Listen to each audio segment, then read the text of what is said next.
Good morning. Happy Friday. Glad to have you here, and I definitely hope you have a good weekend. Next week, just want to give you a preview of what's going down. It'll be a little busier for Section 01. Monday at 1:10, we'll meet for lab. Exam 2 is up. We'll do that the first part, and we'll go afterwards and do the qualitative analysis of Group 3 cations lab of QA3. Now, Exam 2, similar format to the first one, 20 multiple choice questions, couple short answer questions, some extra credit built into the exam. QA3 lab, you will turn in at the end of lab. So make sure that you bring a printed copy, all right, with you, and you can just fill it out. Some of the post-lab questions you can do right now if you want. You can look through the lab and answer them, and that'll be one less thing you have to do before you leave. But it's very similar to the first one, it's just it has better colors. So anyway, woohoo! Also on Monday morning by 8 a.m., you're going to get an email from me with a link to Take Home Quiz 6. And it's your responsibility to print that out. And then Wednesday of next week, I need you to come to lecture, this room, 9 a.m. You'll turn in the Quiz 6 that you got on Monday, problem set 6, and the final exam prep. So kind of crazy. Problem set 6 we won't go over in class, but there is a video you can watch. You can self-correct your work and stuff like that. And quiz 6 will go along with that. We're getting down to the end. Questions, anything? Yes? Is it going to just be like a 1:10 to 3 lab on Monday since we don't have a recitation? So on Monday, the exam will be the 1:10 to 3 part. No, it's okay. And then the lab will be afterwards. For Wednesday's group, that will be there, so that they're called. That's Yeah. No, that's a good question. Do you have the problem sets be corrected like we do in recitation? That would be the best way to do it. Honestly, I'm going to look through for your effort, all right? Truthfully, some people probably won't turn it in at all. The more effort you give in, the better your judgment will be, all right? So, but if you want to maximize it out, you have all the things to do it. You can watch that video, self-correct your work and stuff like that. So, good, great question. Turn in what? Won't turn in what? The problems. Some people won't turn in problem set 6 properly, which is fine. And the lowest quizzes drop, so if you don't turn that in, I understand. And final exam preps aren't worth that many points. However, because everybody here is cool, I'm gonna try and give you all the hints. Oh, I already tanked a quiz. I can't. That's why the lowest quizzes drop, man, and that would be a cool thing to, cool. Other questions? All right, if you do have questions over the weekend, let me know. I'll try to get back to you and stuff. Be cool.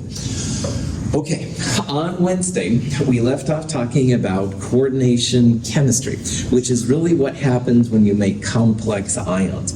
A complex ion, we've seen this quarter, usually has a Lewis acid, often a transition metal, sometimes aluminum, sometimes boron, things like that, but often transition metals with different ligands around it. Now, ligands are Lewis bases. They're molecules with lone pairs. The lone pair Lewis base goes into the empty orbitals on the Lewis acid metal to make the coordination compounds. Especially a coordination ion is something with a charge, blah, blah, blah. We don't need to worry about that. We've looked at some examples of Lewis bases / ligands, which are the same thing.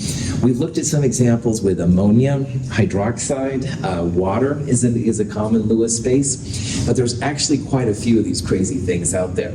And when you are an inorganic chemist studying coordination chemistry, the chemistry of complex ions, then there's lots of different ligands, and they classify them about how many positions they can connect to the middle atom. And they use this Latin thing for dentate, which means tooth, I guess, in Latin.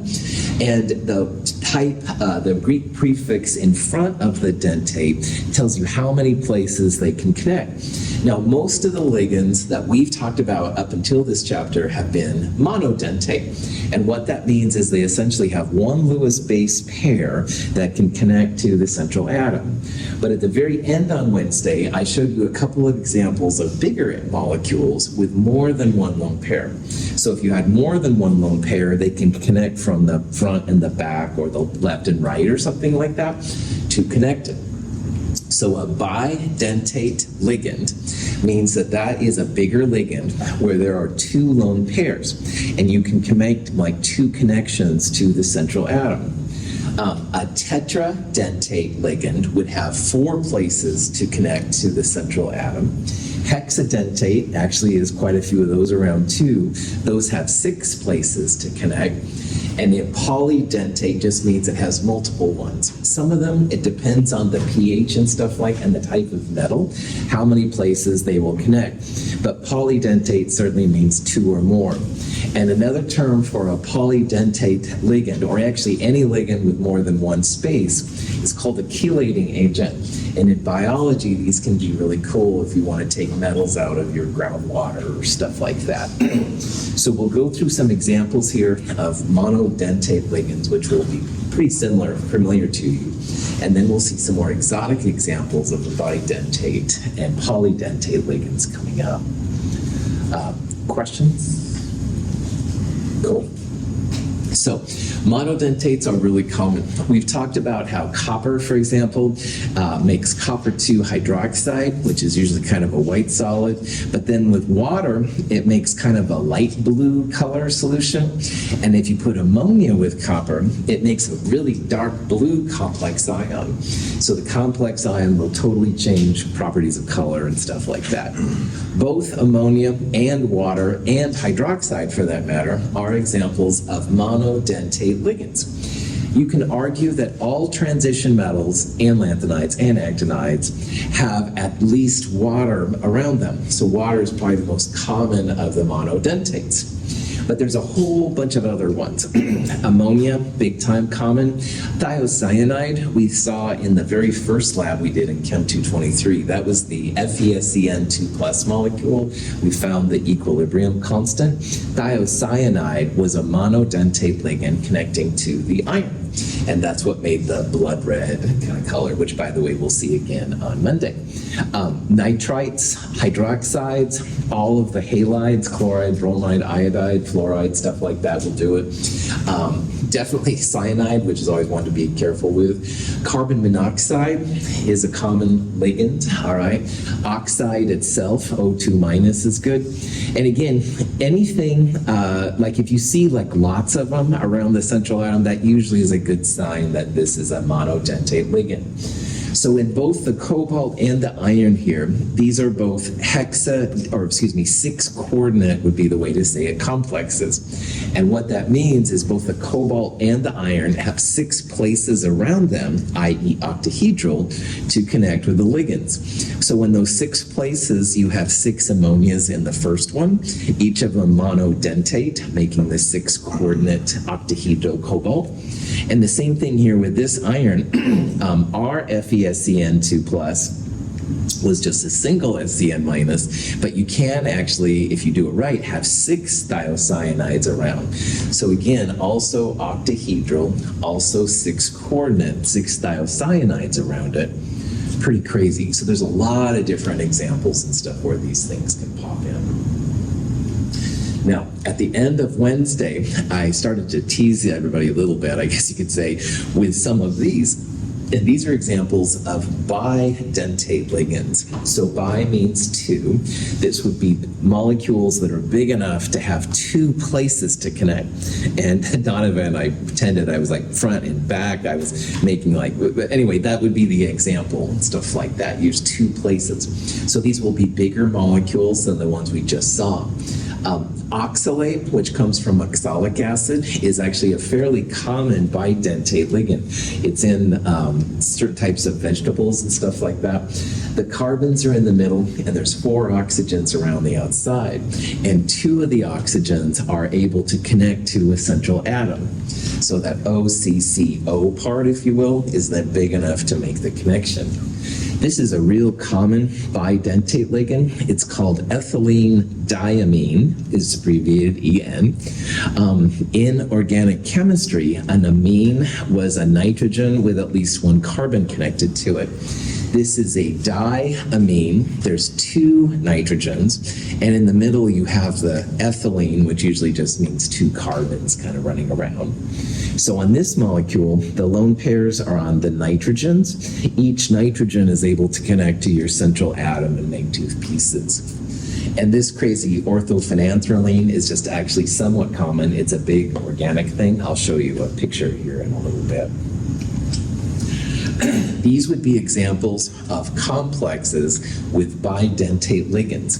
So cobalt, like in the previous example, often wants to go octahedral, 6-coordinate. And in that 6-coordinate cobalt, each ethylene diamine, this thing, connects at 2 places. So you only have 3 ethylene diamines because each of these connects 2 places. This is still octahedral, it's just that now you've got these 3 kind of stringy things, if you will, hanging out with it. Here's chromium, again octahedral, with 3 oxalates. So 3 of those because each of those connects in 2 places. Now, orthophenanthroline is so big that usually there's just one connected to an atom. You can have more than one, but in this complex, iron is also octahedral. It has 6 positions to connect. 4 of them are taken up by ammonias, and this thing connects at 2 different places.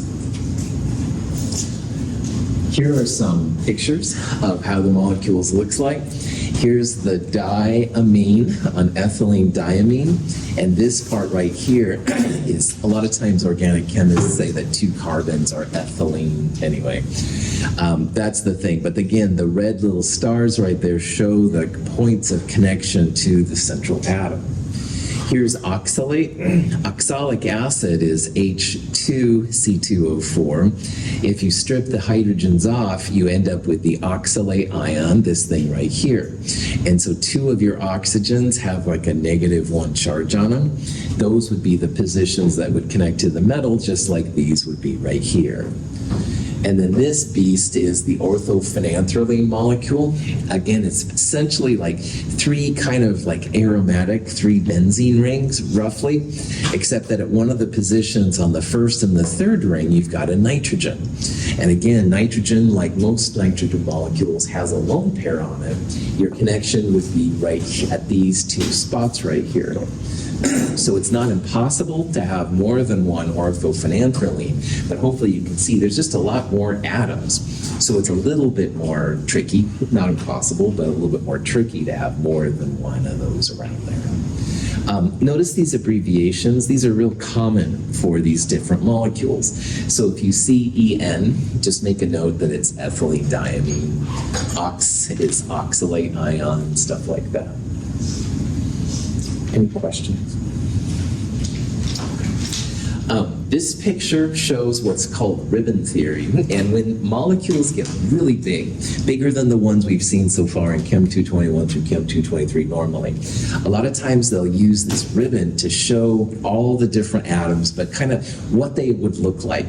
So in this molecule, the blue there represents nitrogen atoms, and this ribbon here would be the CH2 in between. So ribbon theory is cool because it shows the chemistry around the exciting part. And in this part, the CH2 and the hydrogens on the nitrogens are just omitted for clarity. So if you see this, which is more common in biochemistry, you'll get an idea what they're trying to get. So this is good old octahedral cobalt. There are 3 bidentate ethylene diamines. And again, what that means is that each ethylene diamine being bidentate has 2 teeth, 2 places to connect to the central atom. So you've got one there, one there, one there, but it's overall octahedrous. Any questions on any of that? Cool. This is one example of a compound with 3 orthophenanthralines. And sometimes it's called the propeller molecule. It's an amazing molecule to have 3 of these, and I can't believe they were able to make this, honestly. But here's like one orthophenanthraline, there's one there, and there's one right there. And it does rotate in solution. It's totally crazy. One thing I didn't talk about is that the ions around, some of them have charges and some of them do not. So orthophenanthroline and ethylene diamine don't affect the charge. So this is an iron +2 center. Orthophenanthroline doesn't have a charge. So you could have 10 of them, all right, and because orthophenanthroline is neutral, the charge would be represented for the metal. But that crazy oxalate did have a -2 charge, so that would affect the types of charges you would see. One molecule that's definitely relevant is this molecule right here. And depending on where Memorial Day falls in the quarter, some classes you would have seen this already, but you all will see this on Monday. And this is an example of a nickel dimethylglyoxime molecule. And you can see why it's abbreviated DMG. But the nickel is in the middle. The dimethylglyoxime, it's kind of like, if you will, it's like all those parts right there, all right? So it has this OH is part of this oxygen is part of this. There's 2 of them, all right? And nickel dimethylglyoxime is a really cool red color. You're going to see, man. So Monday, you're going to see what this looks like. If you can't wait until Monday, I showed an example in an earlier lecture of some people doing it last year. But the cool thing about this molecule, flat, 2-dimensional, all right? There's nothing above or below. It's basically like a raw sheet, all right? And the reason is nickel, a lot of times, will have lone pairs above and below. So this one is a 4-coordinate molecule. The other ones, octahedral, were 6 because there were 6 places for the ligands to connect. But nickel has a few more lone pairs on it in this example, so there's only 4 places for them to connect. Each of the DMGs would be a bidentate ligand. It's worth noting, right in here, this is the Lewis base nitrogen connecting to the Lewis acid nickel. All right, that's what those lines represent. Up here, we have hydrogen bonds, which is something from Chem 222 we talked about. The hydrogen connected to ON or F can connect to another ON or F, and that actually keeps this molecule somewhat stable, they feel, which is kind of cool. So there's hydrogen bonds there, and these are just traditional Lewis base, Lewis acid things. So here's a question. Ethylene glycol, which is useful sometimes with antifreezes and stuff like that, is a glycol, which is a diol, 2 OH groups on it. And the question is, how would you describe the dentate character if this was used in a coordination compound? And again, the dentate just represents how many places, how many teeth you have to kind of bond in. And remember that a lot of molecules are monodentate, one place. But if the molecule is bigger, you might be able to have more than one place that connects. So if you had to make a guess, anybody want to make a guess what this might be? 2. Well done. Yeah. In this world, 2 places to connect is called bidentate. This one is big enough that you have like a 4-atom separation, and usually that's enough to do it. So if you had to characterize ethylene glycol, you'd say it was probably going to be bidentate. Good. 0 dentate doesn't exist. So. Questions? Now, the most common of these dentate pieces, the ligands by far, is called EDTA. And you may have heard of EDTA from biology, maybe not, it's no big deal. This is by far, I would argue, the most common polydentate ligand. Now remember, poly means there's many teeth to it, all right? And EDTA, as we're going to see, is flexible enough that with some metals it's bidentate, with some metals it's tetradentate, and with some metals it's hexadentate. It's really wild. Most metals, it forms one-to-one complexes with, and that's really cool. So if you put a mole of EDTA in, that means you used up a mole of metal, or vice versa. It very rarely does more than 1-to-1, which is cool. EDTA does not work well with the group 1A metals. Group 1A, which is the far left column, sodium, potassium, lithium, rubidium, those kind of things, EDTA does not work very well with those. But boy, almost all other metals, EDTA does really well. EDTA is cool because it forms very stable and water-soluble complexes.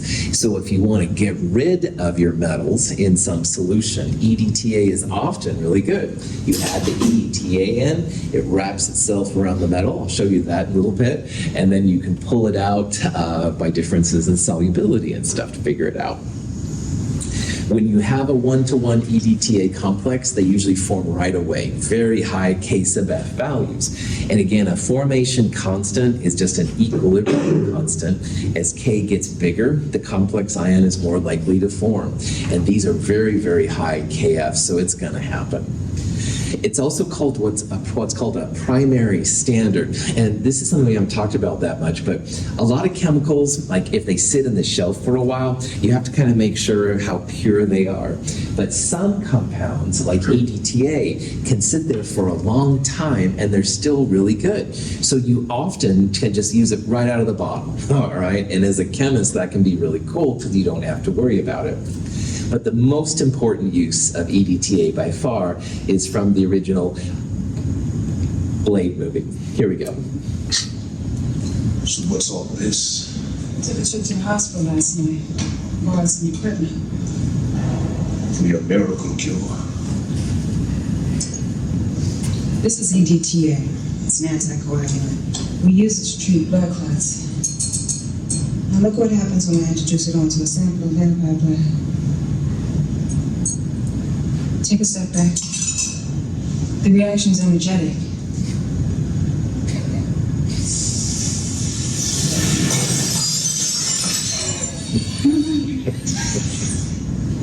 Some cure. I didn't say EDTA was a cure, but maybe you could use it to explode some vampire heads.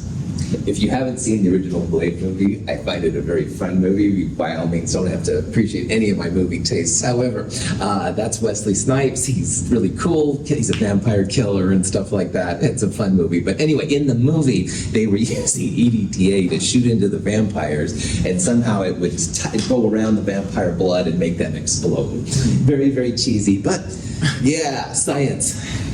Anyway, you don't have to like Blade by any means, or Star Trek for that matter. This is the full EDTA molecule, all right?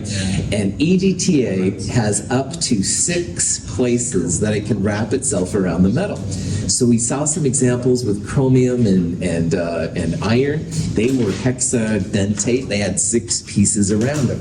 And EDTA does the job, all right? Now, EDTA stands for ethylene diamine tetraacetic acid.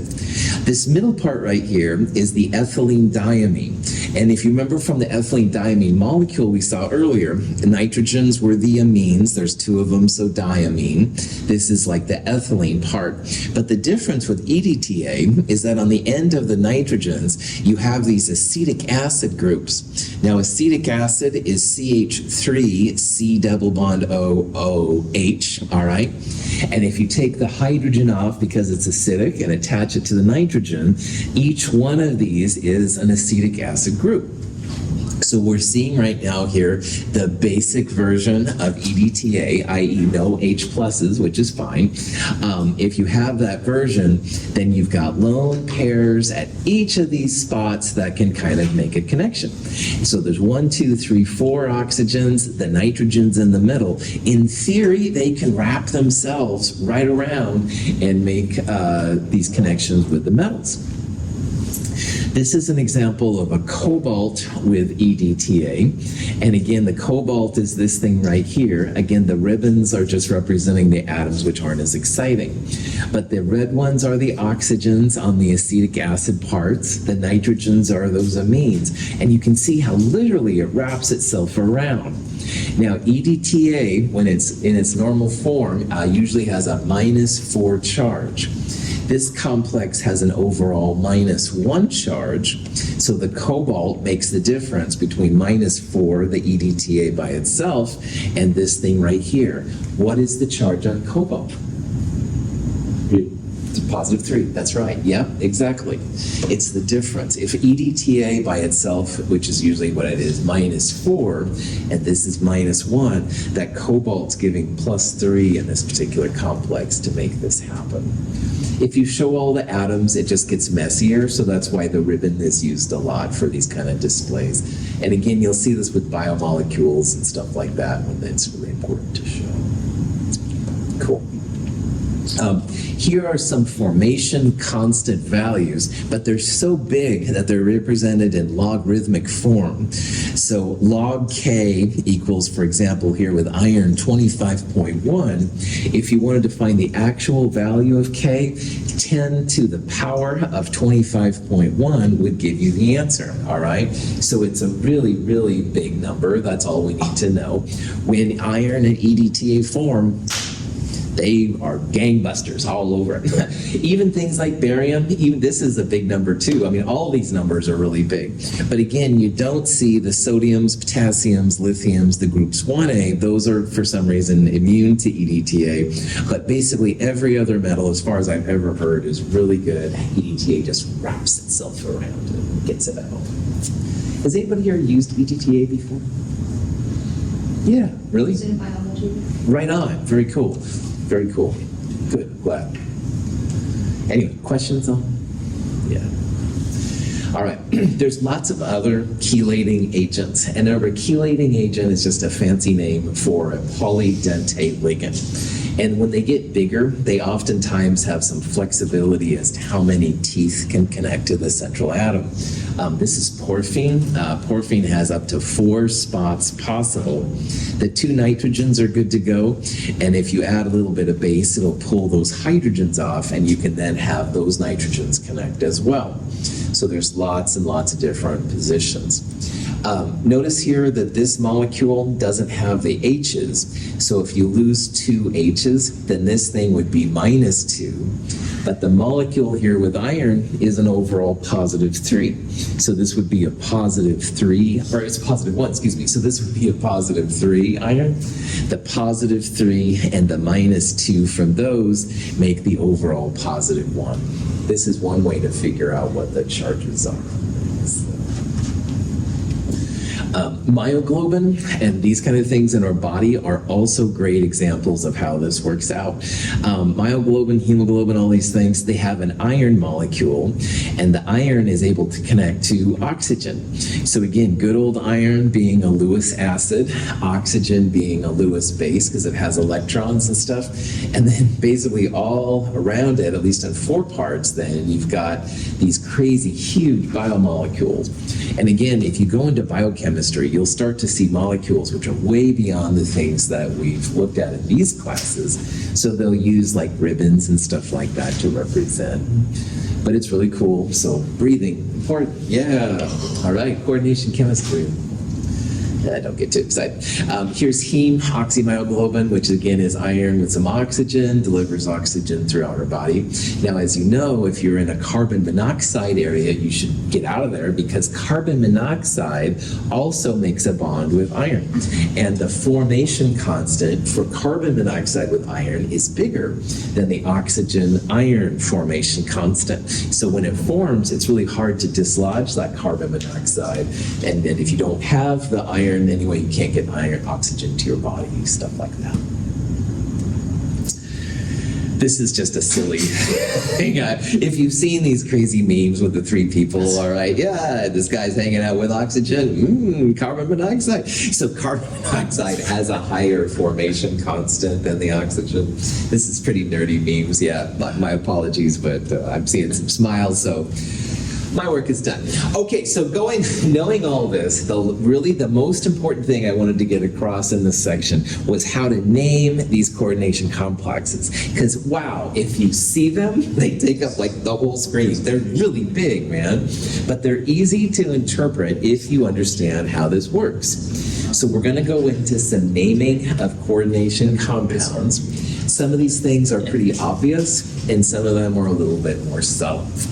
So if you have a coordination compound or complex, you always put the cation before anion. And we've seen this every day since Chem 221. Sodium chloride, sodium's more positive, all right?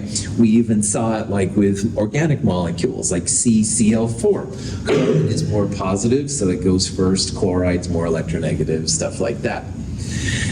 When you're naming one of these compounds, the cations are first, the anions are second. The anion, if it has a metal, you're going to see an ATE ending. So you'll see things like cuprate and zinc-ate and iron-ate, nickel-ate, some really weird kind of things. That's one of the things I wanted you to see. So if you see that ATE next to a metal, that probably means it's in the anion. The really weird thing about these, though, is if you're going to name one, you have to include all the ligands, all those pieces. And this is where the names start to get really crazy. So if you have a complex ion or a complex compound, you put the ligands in alphabetical order. Greek prefixes are really cool. Most of the ligands will have a slightly different name to them with a -O ending. I'll show you examples of that. The metal is at the end of the name with Roman numerals to show its charge. There's no spaces in the name. So again, these are going to be really long names, and initially it's like, what the heck? But if you break it down, then it will make more sense as to how this all plays out.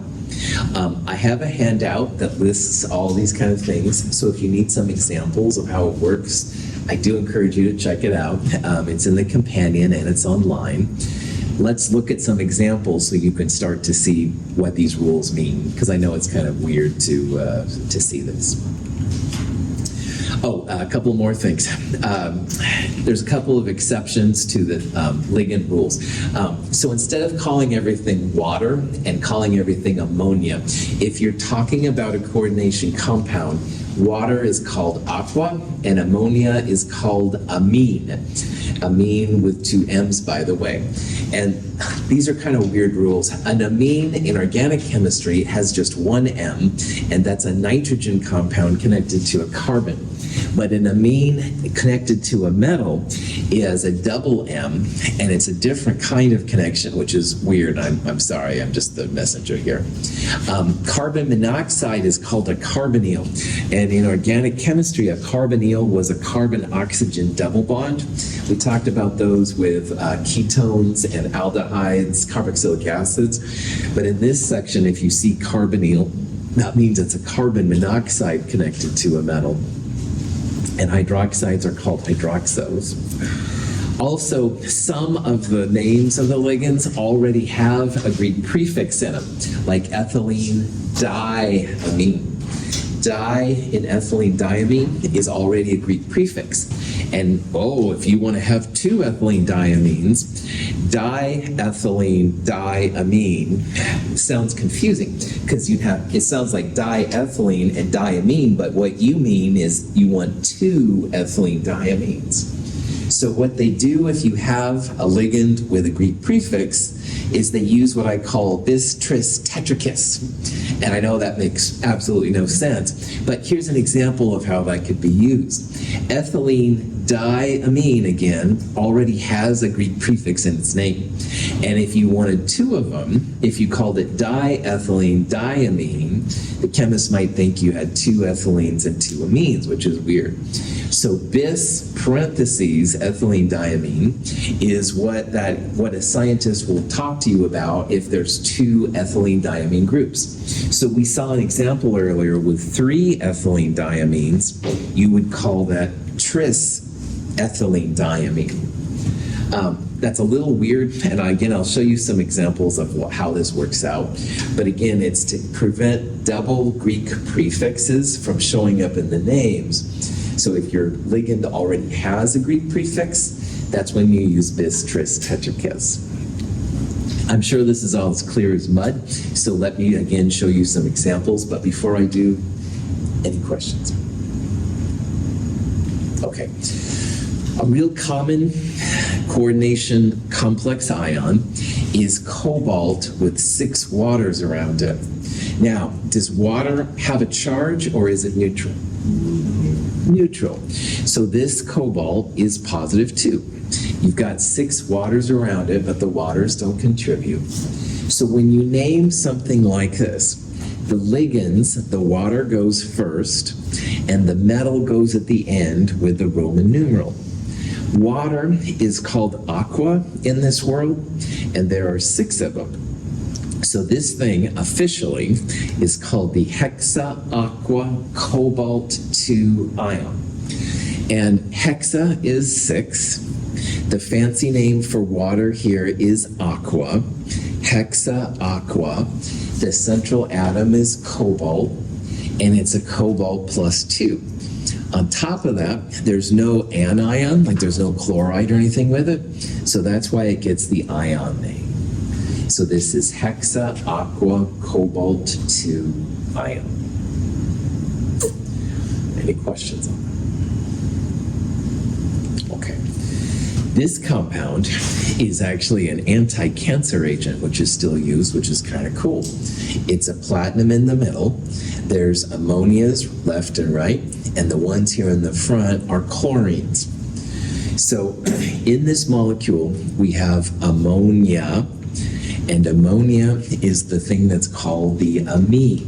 2 M's, by the way, not just 1 M, because a single M would be organic chemistry domain.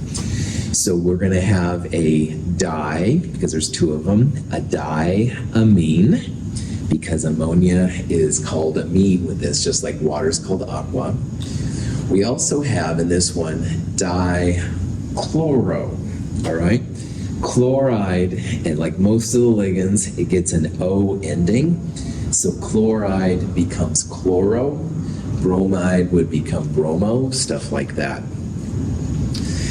Chloride and amine have a C and an A at the beginning. And when you're making these long names, alphabetical things are the thing to look at. You don't look at the Greek prefix, but you do look at the fact that this is an amine, this is chloro. So we'll put the amines before the chloros. Finally, platinum is at the end, but we do need the Roman numeral with it. Does ammonia have a charge, positive or negative, or is it 0? 0, that's right. So we don't worry about the charge on the platinum for the ammonia. But what is the charge on the chloride almost all the time? -1, that's right. 2 negative 1s mean there's an overall -2 from those 2. And you can see there's no charge. Like up here there was a +2, but there's no charge right here. So this is going to be a platinum 2 center, all right? So when we put this together, amine before chloro, so the amines will be first, chloro second. It's a platinum 2. And I didn't talk about this, and this isn't as critical, but notice how the chlorines are right next to each other? You could have the chlorines apart from each other, like 180 versus 90. So we're going to also put a cis in front of this just to show that they're together instead of opposite each other.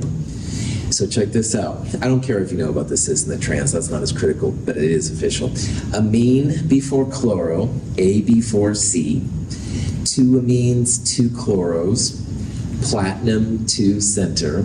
So this thing would be cis, diamine, dichloro, platinum 2, no spaces, not an ion. Why is there no bis? Why is it di, not bis? Good question. Chloro and amine don't have a Greek prefix inside of them, okay? Like earlier we saw ethylene diamine. That had a Greek prefix inside of it, okay? Chloro and amine don't have, di, tri, tetra, something like that. So we don't need those here, okay? So the prefixes are for the only 4 exceptions? There are exceptions. You use bis, tris, tetrakis when the ligand has a Greek prefix inside it. All right. So I'll show you a little bit of a compound called tetrahydrofuran.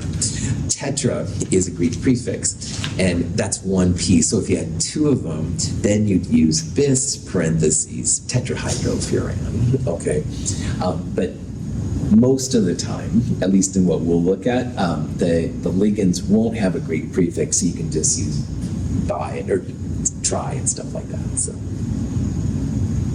cool, good question. Other questions? If you see long names, don't be intimidated. That's mostly what I want to get across. Now, here's an example with a copper. This has 4 ammonias, all right?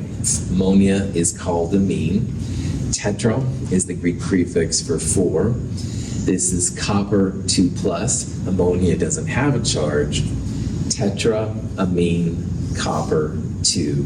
And this one is an ion because it has a positive charge, all right? Most of the complexes are octahedral. Some of them are square planar, which means flat. That's not as critical to what we're doing and stuff, but it is kind of a cool thing to notice as you go along. Most of the compounds I've dealt with have been octahedral, but there are quite a few that are tetrahedral and stuff like that too. Cool. Questions? All right, more examples. This is a nickel in the middle, and NH2, C2H4, NH2, this is ethylene diamine, okay? So like Francisco just asked about, this is now a ligand where di is in the name, all right? Like you can go grab a bottle, I think in our lab, of ethylene diamine, all right? It's like a raw chemical. But in this molecule, we have 3 ethylene diamines running around to connect with the nickel. So if we call this triethylene diamine, all right? Tri would mean 3 ethylenes, diamine sounds like 2 amines. That's what people are trying to avoid. So if your ligand has a Greek prefix in the name, like ethylene diamine, that's when you use the alternative version, which I call bis, tris, tetrakis. Tris is like tri, but tris means 3 if the ligand has it. So this little di right there is why we're using bis, tris, tetrakis. Ah, good, yeah. That's why we're using this alternative system. There are some compounds like this. I'll show you some more. Bis is 2, tris is 3, tetrakis is 4, this kind of stuff. They don't show up a lot, but there are enough of them around that this is something worth talking about. Now, ethylene diamine is neutral. This +2 is the +2 on the nickel, so it's no problem. And again, it has a charge, so it's going to be ionic. Cool. Any questions on that? Okay. This is Vasca's compound. You can see why, you'll probably see a little bit why Vasca is a good name to call it. But anyway, the central part here, this purple atom, this is iridium. Avengers one. Loki was trying to get iridium. Well, okay, enough bad references. Sorry, I've exhausted that already. Anyway, what's important here, all right? Iridium here is connected with a chlorine, which becomes chloro, all right? But here's a carbon monoxide. Carbon monoxide has a strange name. Does anybody remember what it is? If you don't, that's okay. Carbonyl. Yeah, I'll take that. You bet, man. Carbonyl. All right. Now, carbonyl in organic chemistry, carbon-oxygen double bond. Whole different thing. Carbonyl in this world means a carbon monoxide connected to a metal. So again, if you see these long names and you see a carbonyl, it's not a C double bond O. That's a carbon monoxide. But also what's interesting here, these two compounds that are connected, this is phosphorus, it's triphenylphosphine. Does triphenylphosphine, yes, I have the right name, triphenylphosphine, does it have a Greek prefix in it? Yeah, all right. So this is going to be another example of where we need to use some kind of this bis, tris, tetrakis. triphenylphosphine. Phenyl is a fancy name for a benzene ring, by the way. Triphenylphosphine has a Greek prefix in it. So they wouldn't want to say ditriphenylphosphine, all right, which is what we would have done before. That's when this alternative system kicks in. So triphenylphosphine, carbonyl, and chloro. Carbonyl comes before chloro, Ca before CH. Carbonyl, chloro, and then we have bis, because there's two of them, bis triphenylphosphine. Now I forgot to mention triphenylphosphine is neutral, carbon monoxide is neutral, but good old chlorine almost always has a -1 charge. This is a neutral compound, so that means it's an iridium 1 center. So, Vasquez compound, official name, carbonyl chloro bis triphenylphosphine iridium 1.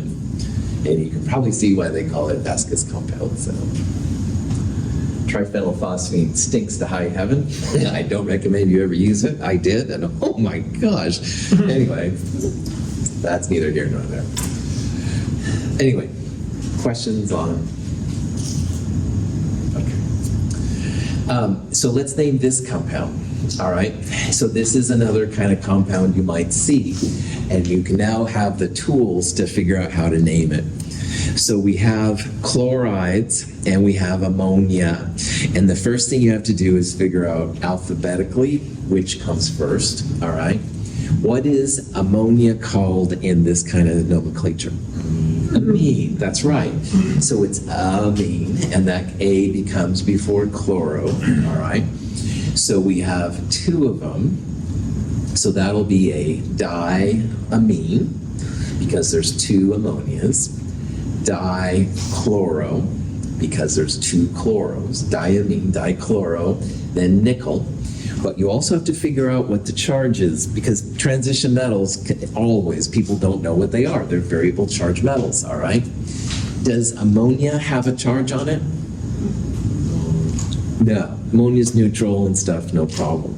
But good old chlorine, like bromine, like iodine, like fluorine, -1. So there's two -1s.